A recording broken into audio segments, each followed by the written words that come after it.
So this book is called In the Light of Truth. I confess I've been reading this book since 1970. 70.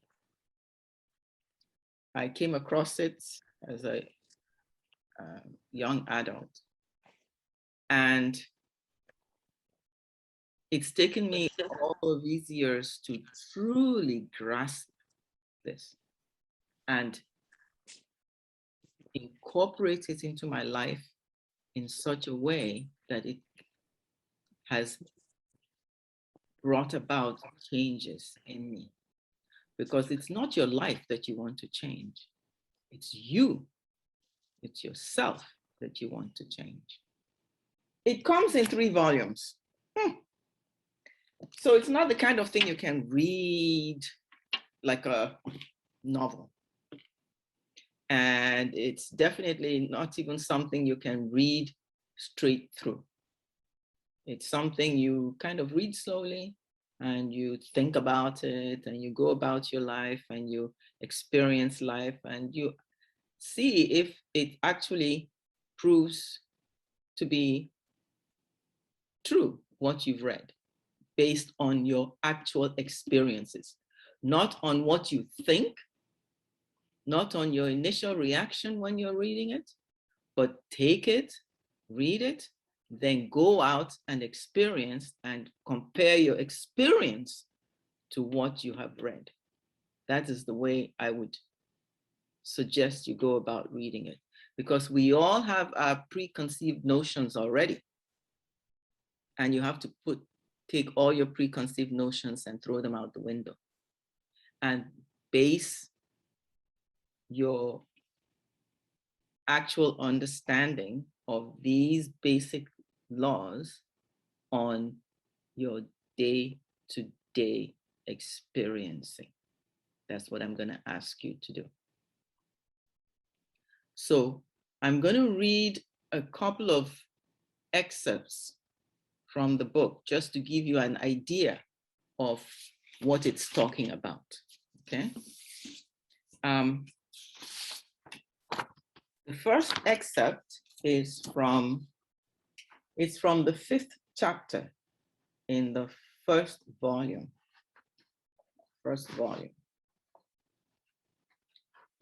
And it's titled Awake, like wake up.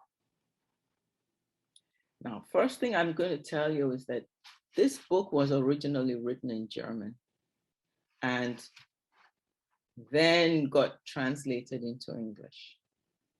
And when you take something from one language and translate it into another language, a lot is lost in translation. And not only is it lost in translation, but the language doesn't always reflect the language of the original. So bear that in mind. That in the middle of this chapter, it says, therefore, adjust your thinking towards activity and progress. To do this, you must shake many a pillar supporting traditional ideas.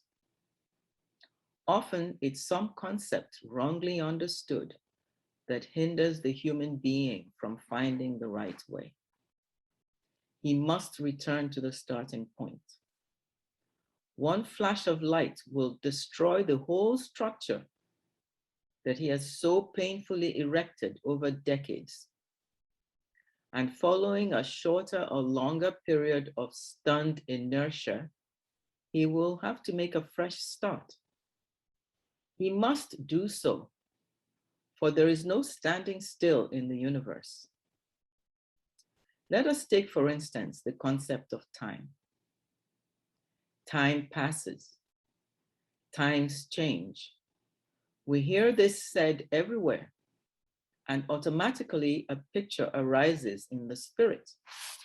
We see changing times marching past us. This picture becomes so ingrained that for many, it also forms a solid foundation on which they continue to build, adjusting their whole research and speculation to it. Before long, however, they encounter obstacles which contradict each other. However hard they try, not everything will fit in. They lose their way, leaving gaps that can no longer be filled despite all their pondering. Many then believe that in such places, faith must act as a substitute for the failure of logical reasoning. But this is wrong. The human being should not believe in things he cannot grasp or understand. He must try to understand them, for otherwise he opens wide the door to errors. And with errors, the truth is always debased. To believe without understanding is just indolence, mental laziness. It does not lead the spirit upwards, but presses it down. Therefore, look upward, where to test, examine, and investigate. Not for nothing does the urge to do so lie within us. Time. Does it really pass? Why does one encounter obstacles when thinking more deeply about this axiom? Simply because the fundamental idea is wrong, for time stands still. We, however, hurry towards it. We rush into time, which is eternal, and seek the truth in it. Time stands still. It remains the same today, yesterday, and 1,000 years from now. Only the forms change. We plunge into time to gather from her records for the purpose of enriching our knowledge from what has been collected there. For time has lost nothing. It has recorded all things. It has not changed because it is eternal. You too, O human being, are always just the same, whether you appear young or old. You remain what you are. Have you not already sensed this yourself? Do you not clearly notice a difference between the outer form and your inner self, your ego? Between the body that is subject to change and yourself, the spirit, which is eternal. You seek the truth. What is truth? What you still feel to be truth today, you will recognize even tomorrow as error, in which, however, you will later again discover grains of truth. For the manifestations also change their forms. Thus, your seeking continues. Yet amid these changes, you mature. Truth, however, remains always the same. It does not change, for it is eternal. And being eternal, it can never be clearly and truly grasped by the earthly senses, which are familiar only with the change of forms. Therefore, become spiritual, free from earthly thoughts, and then you will possess the truth, will stand in the truth, and will bathe in it, constantly surrounded by its pure light, for it will envelop you completely as soon as you become spiritual. Become spiritually free. Burst all the fetters that hold you down. If obstacles present themselves, welcome them joyfully, for they show you the way to freedom and strength. Look upon them as gifts from which you will benefit, and you will overcome them with ease.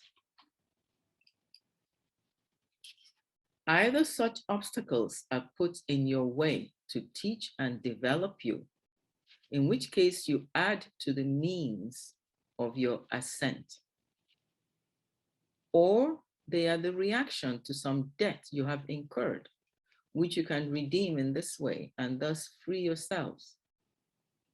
In either case, they help you to advance. Therefore, set out to meet them with a bold heart. It is for your own good.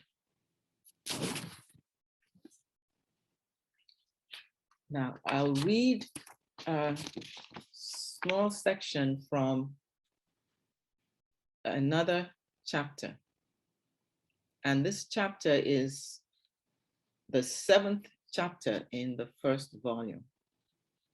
And the title is Ascent, like climbing upwards, ascent, like ascending Mount Everest, if you want to think of it that way. And this is in the middle of the chapter. This earth life is a school in which every ego is given the opportunity of further development according to its free will. Therefore, rouse yourselves at last. The fruit of every thought will return to you, here or there, and you have to taste of it. No one can escape this fact.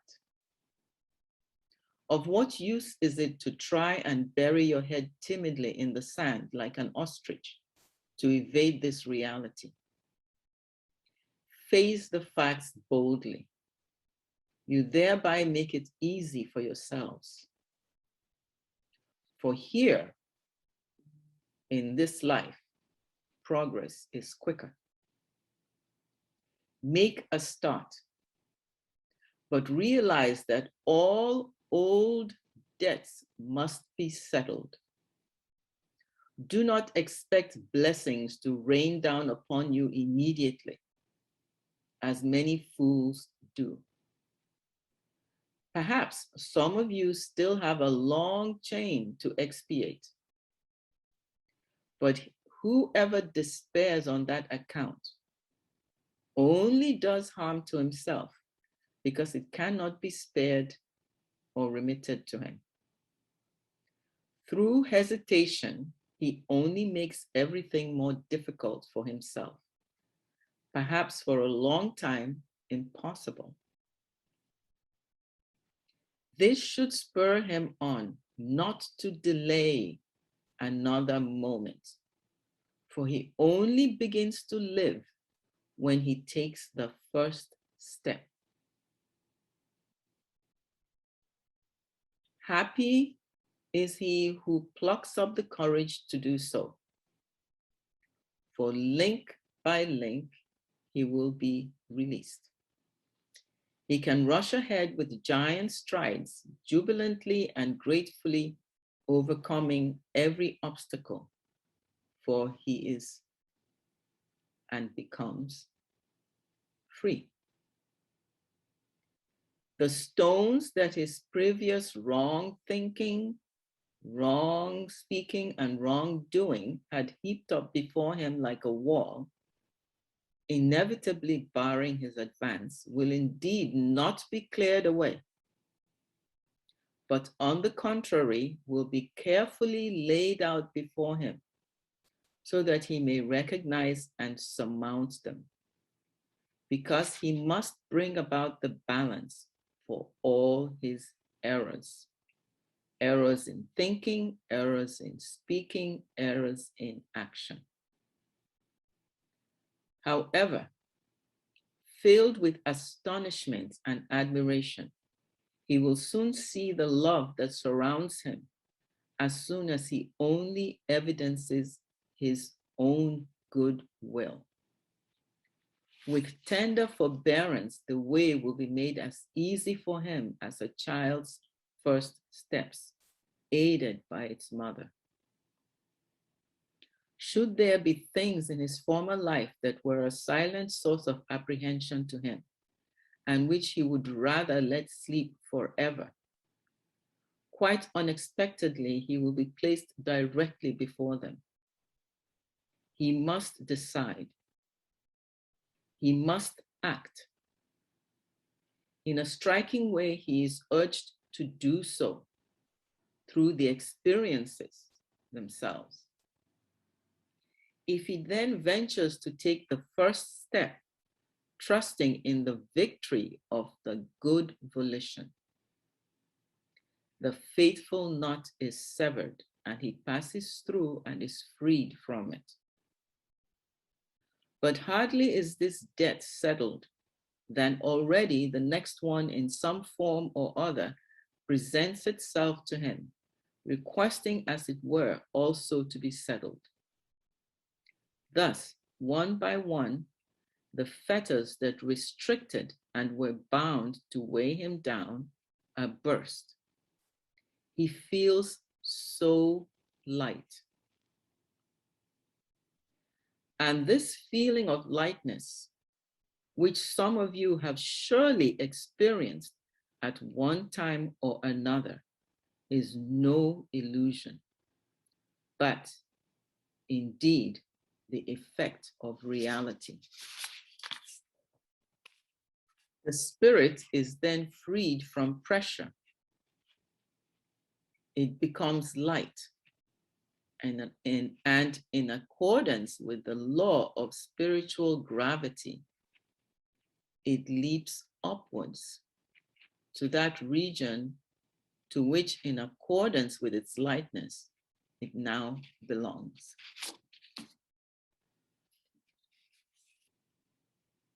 If you can take these words and apply them to yourself for your own benefit, then you can take these words and apply it to the world in which you live.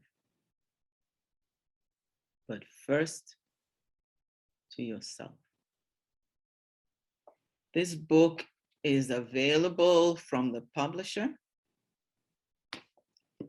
and you can get it from the publisher's website, and it's called In the Light of Truth,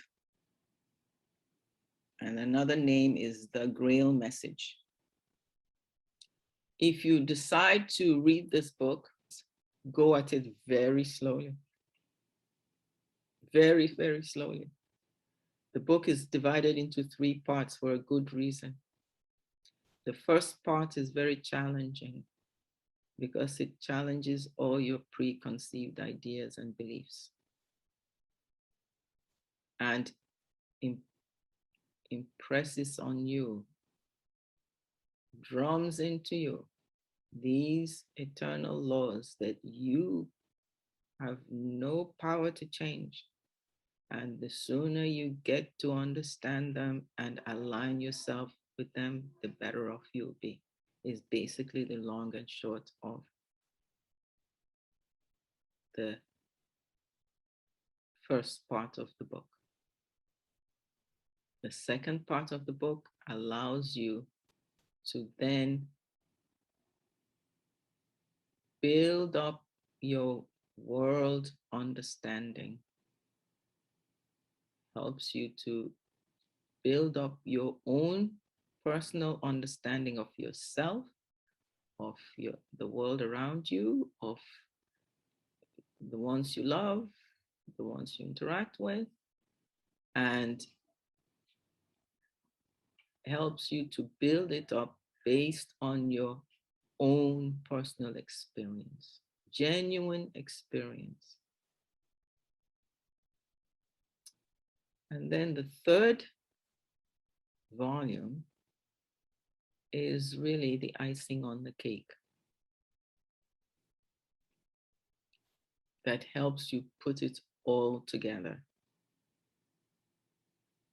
and allows you to move forward in your existence. There is a lot of information in this book. So, I mean, this is only one little grain, but it's a good place to start. Thank you so much for including me in this. I really got a lot out of it. Thank you. Thank you so much. Thank you. So for anyone who chooses to get this book and start reading it, like I said, it will not be easy. And if you read things in it that cause you to be distressed, angry, or disagree with, you have a right to feel what you're feeling.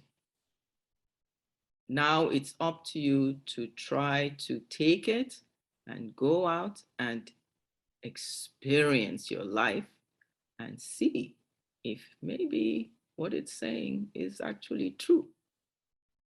That nobody can do for you but yourself. And that's what I encourage you to do. So thank you all very, very much.